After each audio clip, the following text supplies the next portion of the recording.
My name is Melanie Carter. At 16, I knew one thing for certain. In my parents' eyes, I was the backup plan. My family lived in a small town in Oregon where every house had a chimney, a white picket fence, and a front lawn trimmed like it was ready for a home and garden magazine. To outsiders, we looked like the perfect middle-class family. My dad, Alan Carter, was a credit officer at a local bank, and my mom, Rachel, taught high school English. But that stability was just surface level. Inside that house was a hierarchy I never qualified to climb. Had a younger sister named Claire, 2 years younger than me, with soft blonde curls, a bright smile, and the kind of charm that made adults melt with just a glance. To my parents, Claire was a living Christmas card, adorable, accomplished, and worth investing in. And me? I was the shadow, the kid who got good grades but was expected to figure it out, the one who earned a half-hearted, "that's great," while they were already focused on the next conversation. I still remember Christmas mornings vividly, Claire unwrapping flashy gifts, a new Polaroid camera, a set of high-end makeup brushes, wireless earbuds, and me, I'd get a notebook, a clearance rack sweater, or a gift card with a sticky note. Pick something you like. Once I asked my mom why the difference was so obvious. She smiled and said, "You don't need as much. Claire needs encouragement to shine." Those words stuck with me like a smudged pen line on paper, impossible to erase. At school, I worked hard and joined every club related to science, math, and business. But not once did my parents come to see my presentations or exhibitions. Meanwhile, Claire only had to build a baking soda volcano, and both parents would take the day off to cheer her on. "Melanie, art is just a hobby, not a career," my dad once said when I got accepted into a summer design camp on a scholarship I earned myself.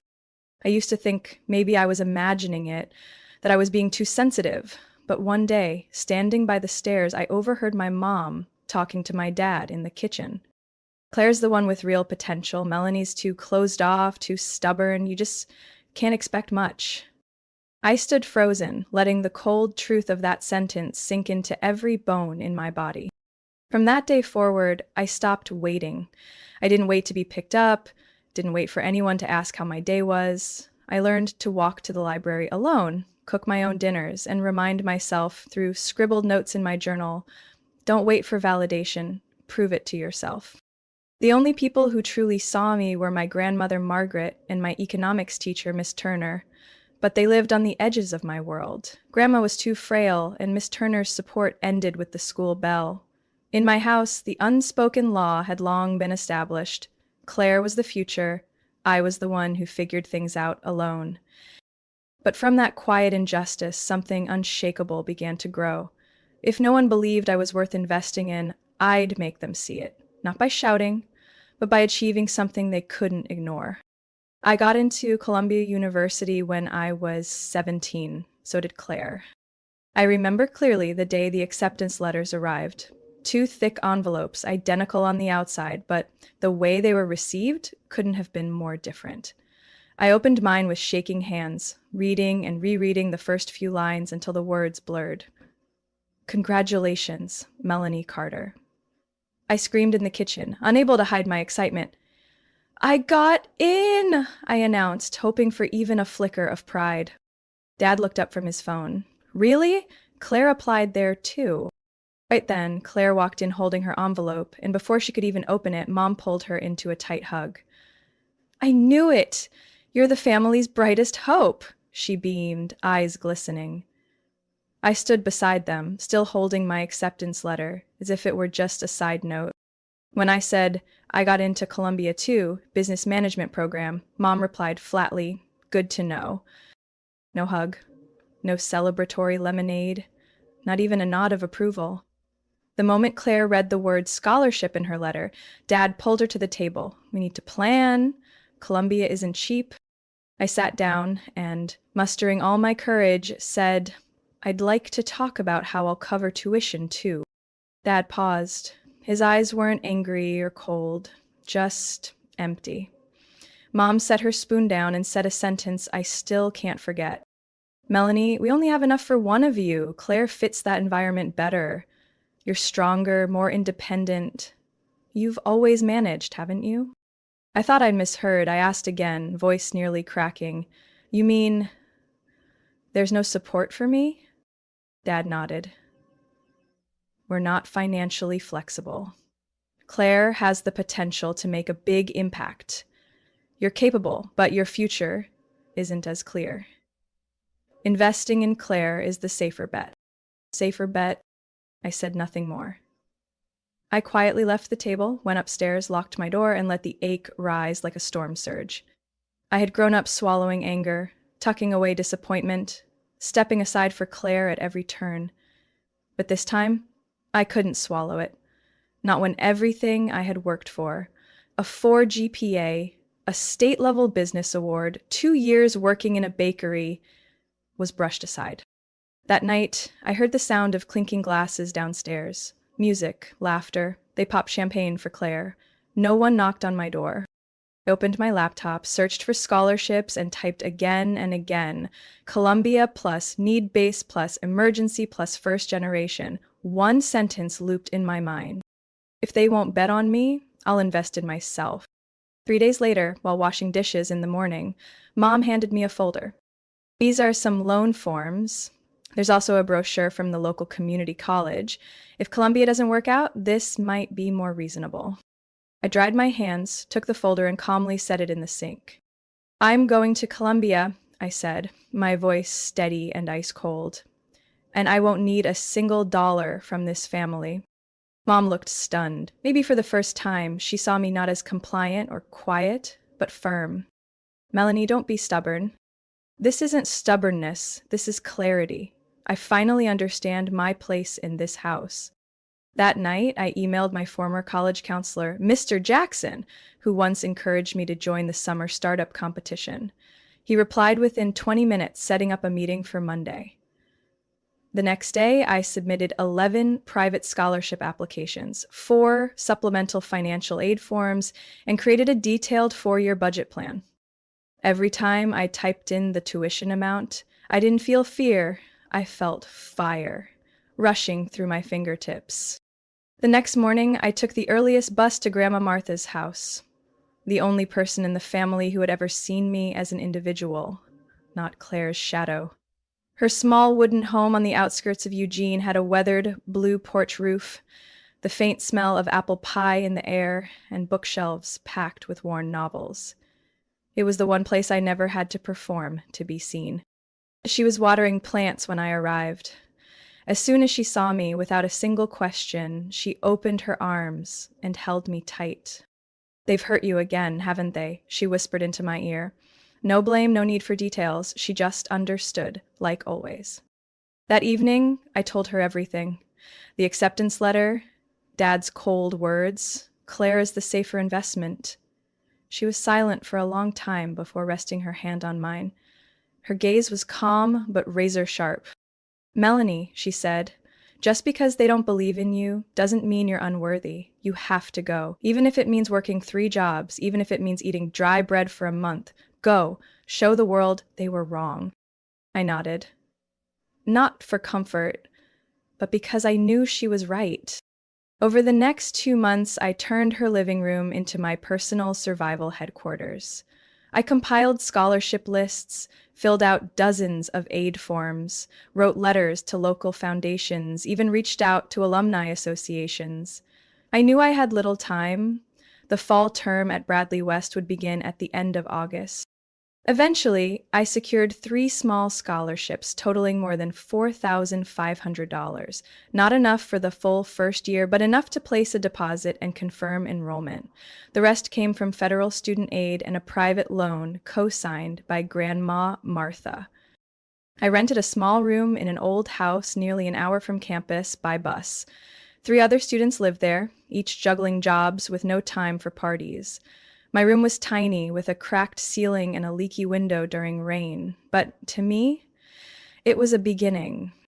I landed a job at a coffee bakery near the bus stop, working the early shift from 6 a.m. to 10 a.m. After class, I worked part-time at a used bookstore downtown, where the owner, Mrs. June, let me read for free when it was quiet. My course load was packed: 4 economics classes, one in data analysis, and a Thursday night startup seminar.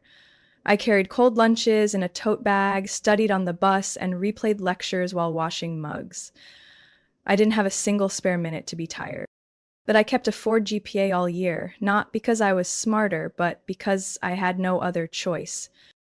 Professor Mendez, who taught strategic thinking, noticed me after I presented an idea using consumer behavior data to predict profit trends for small shops. After class, he asked me to stay behind. Have you ever run a business before? He asked.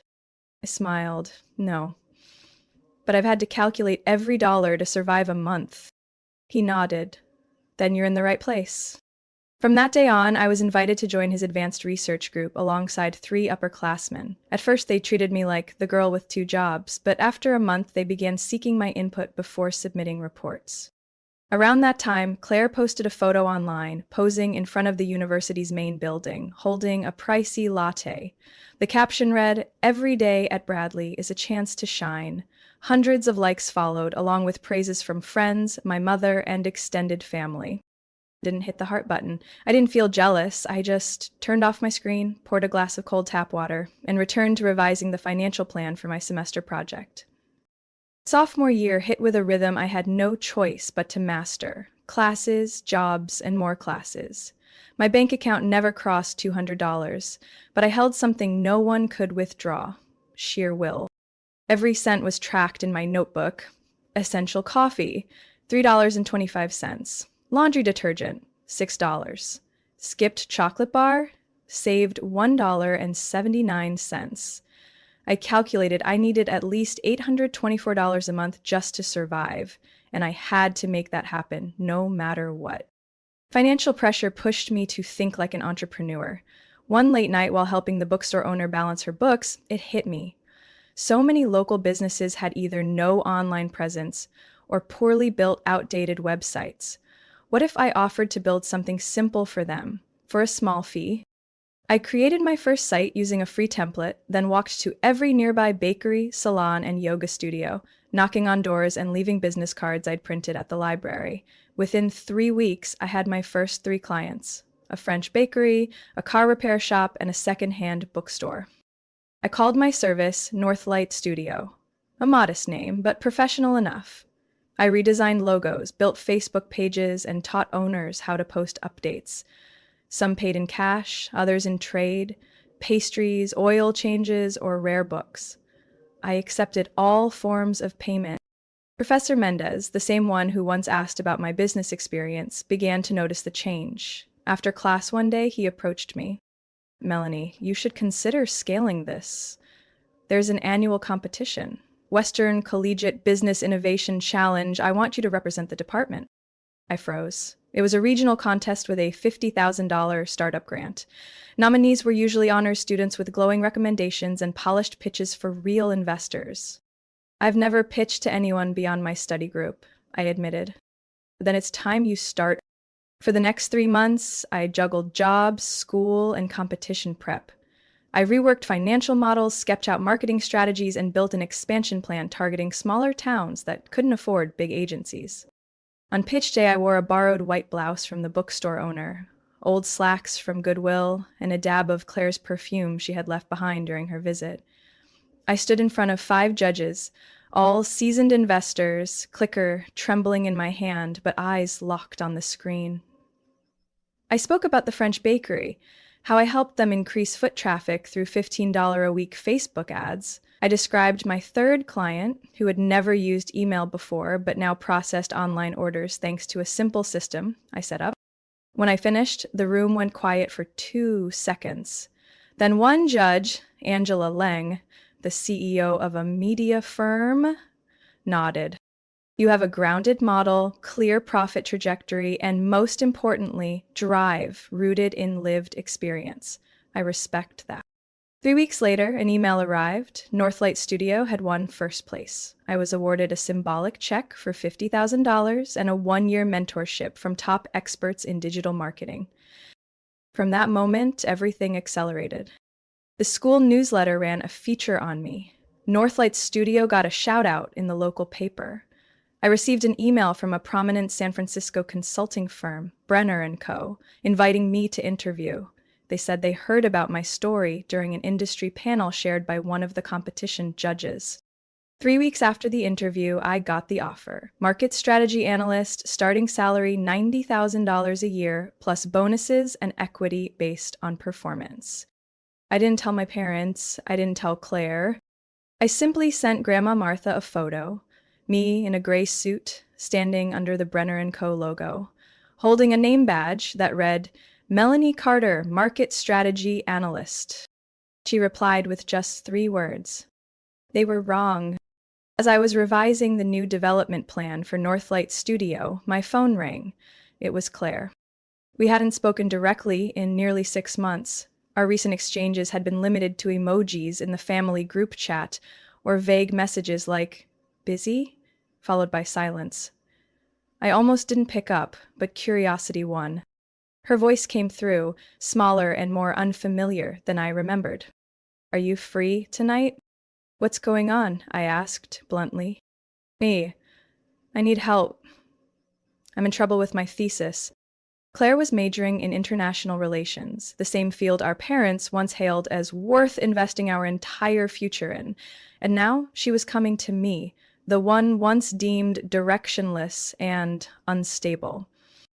That evening, Claire showed up at my apartment for the first time in nearly 2 years. She wore an old hoodie, carrying her laptop and a messy pile of handwritten notes. No designer bag, no flawless makeup, just a tired, visibly uneasy Claire. My advisor said my thesis lacks analytical depth and has conflicting arguments. If I don't fix it in 2 weeks, I won't be allowed to graduate. I stayed silent, letting her speak, then I nodded gently. Sit down. Let's start with the outline. We worked until nearly 2 a.m. I helped her reorganize the logic in her introduction, corrected misformatted citations, and suggested ways to clarify her argument. The more we worked, the more I saw how much she lacked the basic learning and research skills I had sharpened over years of financial stress and self-reliance. When I handed her a cup of hot tea, Claire took it without looking at me. Melanie, she whispered, why don't you hate me? The question made me pause. I do, I said honestly, but not because of you, because of everything they did that kept us from ever being real sisters. Claire was quiet. Then she looked up, eyes red. I know. I took everything for granted. I thought you were okay. You always figured things out. But tonight, I get it. You weren't okay. You just had no choice. Didn't respond. I just handed her a document I'd prepared, a guide on argumentative writing and a list of credible academic sources. For the next 2 weeks, Claire returned to my place almost every night. We revised paragraph by paragraph, read through sources together, sometimes arguing over definitions, then laughing when we found her professor had misquoted a source. For the first time since we were kids, I felt we were no longer parallel lines. We were just 2 women, same age, equally exhausted, finally learning how to listen to each other. On the night she submitted her thesis, Claire stood at my door, not stepping in, and said, I sent it. I cited you as my primary real-world case. I put your full name, Melanie Carter, founder of Northlight Studio. I blinked. You didn't have to do that.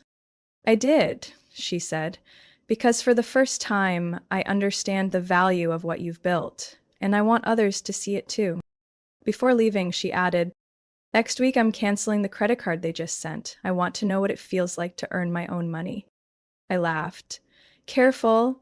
Earning your own money makes you not want to rely on anyone anymore. Claire shrugged. Maybe that's what I need to learn. That night, I lay in the dark, staring at the ceiling, thinking. Not everyone born into the role of the chosen one realizes they've been standing on someone else's shoulders. But if they wake up in time, they can still make things right.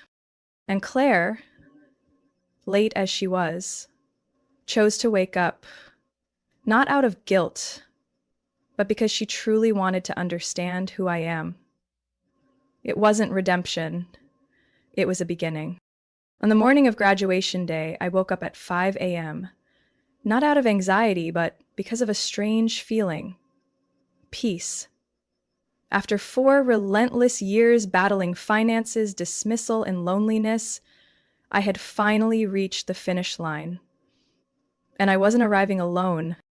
Martha was waiting for me in the kitchen, holding a mug of hot coffee and the embroidered handkerchief she had kept for 30 years.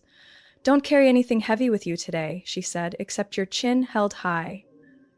I nodded, then hugged her tightly, pouring all my emotions into one silent gesture. Claire picked me up in her car. She wore a navy dress, her hair tied up high, her eyes sparkling with both nerves and pride. In her hands were 2 bouquets, one for me, one for Martha. "I reserved seats for Mom and Dad," Claire said as we got in. I stayed quiet. I hadn't forbidden it, but I hadn't invited them either. The main hall of Bradley West University was elegantly decorated. The school flag waved gently in the breeze, and rows of white chairs stretched out like the finish line of a marathon 10 years long. Graduates crowded the check-in area. I wore a black gown and cap draped with the silk stole Martha had sewn with silver thread. Survivor, strategist, self-made. Claire walked toward the guest section. I saw my parents sitting in the second row, next to aunts, uncles, and cousins. My mother wore a deep red dress, her lipstick perfectly matched. My father was in a gray suit, a blue tie. They looked like they were attending their daughter's award ceremony, but they had no idea who was about to be honored. When the dean stepped onto the stage, the room fell silent. "Ladies and gentlemen," he began, "each year we choose one graduate who exemplifies resilience, leadership, and innovation. This year, that student is a business strategy major and the founder of Northlight Studio, Melanie Carter." Applause rolled like waves. I stood and walked to the stage under my parents' stunned gaze. My mother blinked repeatedly. My father leaned toward Claire, clearly asking, "Melanie?" I took the mic, stood tall, and drew a deep breath. "I came here 4 years ago with a loan, 2 part-time jobs, and a rejection from my own family," I began. "I had no farewell party, no fancy suitcase, no brand new laptop. But I had something else. The belief of people who didn't have to believe in me." I looked toward the guest section. Marta nodded, eyes glistening. Claire sat beside her, hand in hers. I learned how to do more with less. I worked 16-hour days to stand here. And today I say this, not for revenge, but to prove what others once called weakness can become strength. The dean returned to the stage, placing his hand on my shoulder. "We are proud to announce a new scholarship, the Melanie Carter Resilience Grant, for students who overcome financial adversity to pursue education. This scholarship is funded by Northlight Studio in partnership with the Alumni Association." Hundreds rose in a standing ovation. I heard my mother's shock, not through her voice, but in the way she clutched her purse strap until her knuckles turned white. After the ceremony, I walked straight to my family. My father gave a stiff smile. "You did amazing. You should have told us." I cut in. "You never asked." And I've learned one thing: delayed recognition means nothing to someone who's already proven themselves. Claire stepped up, linking arms with me. "We're heading to a party with Melanie's team. I'm going with her." My mother opened her mouth, but I had already turned away. Martha walked between us, her hand naturally slipping into mine, like it had when I was a child. As we stepped out of the university courtyard, I didn't feel relieved. I felt free. For the first time in my life. The summer after graduation, I moved to San Francisco and started my job at Brenner & Co., a market consulting firm I once believed was far out of reach, let alone attainable. I worked in the consumer strategy team, managing brand development projects for small businesses and nonprofits. The office sat on the 19th floor of a glass tower overlooking the bay. Every morning, as I stepped inside, I reminded myself, I didn't get here because someone opened a door. I climbed every step on my own. The Northlight Studio was still running, but I handed off operations to 2 underclassmen I had mentored. They continued expanding the client list, and I supported remotely, keeping the heart of the model alive while honoring the community that gave me my start. I used $15,000 from my first bonus at Brenner to formally launch the Northlight Scholarship Fund for freshmen from low-income backgrounds, with preference given to those balancing work and study. The scholarship offered more than money. It included one-on-one mentorship and a financial survival skills workshop, budgeting, finding part-time work, and reading loan agreements. I didn't want to help students merely survive college. I wanted them to live intentionally, with purpose. The first letter I received from a scholarship recipient brought tears to my eyes. Dear Melanie, I never thought someone would believe I was worth investing in, but because of this scholarship, I won't have to drop out this semester. I won't let you down. I printed that letter and taped it beside my desk. 3 months after graduation, my parents emailed to ask for a meeting. For the first time in years, they didn't call unexpectedly or text through Claire. They wrote a long, formal, and awkward email. Subject line: about the things we never said clearly. They chose a quiet cafe in Oakland. I arrived on time, wearing a white blouse and black slacks, not to make a statement, but to show them. I was no longer the girl waiting to be acknowledged. My mother spoke first. We said a lot of wrong things, Melanie, but the worst was what we never said. None of us ever said, I'm sorry, and you never heard us say, we were wrong. My father looked older. He spoke slowly, each word sliding past his pride. I failed, not because I didn't help you, but because I didn't believe in you, and when you proved me wrong, I was too proud to admit it. I sat in silence. I wasn't there to watch them self-flagellate with guilt. I was there to set boundaries. I don't need your forgiveness, I said calmly. I need your respect, from now on, and for all time. My mother nodded. We're ready to rebuild, from whatever foundation you choose. We started over like polite strangers, learning to speak kindly. No weekly calls, no emotional heart-to-hearts. But there was a seat reserved at the scholarship ceremony, flowers delivered to the office. A message from Claire. Mom just asked how to use LinkedIn to follow your work. That was enough. I didn't ask for more. Every weekend, I still called Martha. Sometimes just to tell her I made lunch instead of ordering out. Sometimes to read her the latest email from a scholarship student. She always replied with the same words. You've gone farther than anyone ever expected, even yourself. I was no longer the girl driven by a need to prove something to the world. I no longer had to strain to be seen. One October morning, I was invited back to Bradley West University to speak at the orientation for incoming freshmen.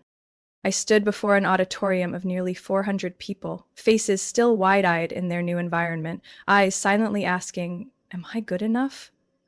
Do I belong here? I began with a story.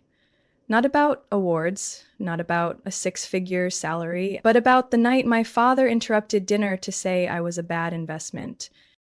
The room went quiet. Some faces showed a flicker of recognition. I knew that feeling. I had once sat where they were, clinging to silence like a paper-thin shield against a judgmental world. I looked them straight in the eye. I'm not standing here because I was the top of my class. I'm here because I was once seen as the bottom, and I chose not to believe it. I told them about the 4:30 a.m. shifts, about nights sleeping beside a rumbling mini-fridge in a shared room, about crying not from sadness but from exhaustion so deep it blurred the line between pain and weariness. Then I paused, took a deep breath, and said the most important thing. If anyone ever made you believe you don't belong, remember, that's their limit, not yours. As I left the auditorium, a student ran up to me. He didn't say much, just one sentence. You don't know it, but today you stopped me from giving up. I turned to him, gently placed a hand on his shoulder. No one can take your worth from you, unless you hand it over. I used to think success meant finally being acknowledged, that someday my parents would post a picture of me with a caption like, "So proud of our amazing daughter." But I was wrong. Success doesn't come when others stand up to applaud. It comes when you look back and realize you don't need them anymore. And it comes when you do the right thing, even when no one's watching. It comes when you help someone else avoid walking the same lonely road you once did. I don't live to please the ones who underestimated me. I live to honor what I know I deserve. And sometimes being underestimated is life's cruelest gift because it forces you to chart a different map, one not bound by anyone else's route. A path that, bumpy as it may be, leads to the only place that matters: self recognition. Toward the end of the year, I sat with Claire and Martha at our favorite little bakery. The waitress brought over a cake that read, "Happy first year of the Northlight Scholarship." I smiled, not because of the words, but because of the moment. Claire raised her cup of tea, clinking it lightly against mine. "No one can deny you anymore," she said. I shook my head. "I don't need their denial or approval. I just need to know that if I had to do it all over again, I'd still choose exactly this." Martha nodded slowly. "Because you know who you are." I looked out the window. The season had turned. Dry leaves drifted down the sidewalk. And for the first time in years, I felt truly at peace. No more weight of proving, no more craving to be seen, just a young woman, finally grown enough to understand I am who I am, not because someone said so, but because I dared to believe it long before the world ever did. Melanie's story is a powerful reminder that being underestimated isn't the end, it can be the beginning. In real life, many are doubted by their own families or environments, forced to push forward through scarcity and skepticism. But it's in those very moments that willpower, resilience, and belief in one's own worth lay the foundation for lasting success. You don't need validation to be valuable. You just need the courage to live as who you truly are. What are your thoughts on Melanie's journey? Have you ever been in her shoes? Share your perspective in the comments, and don't forget to follow the channel for more heartfelt stories about family and life.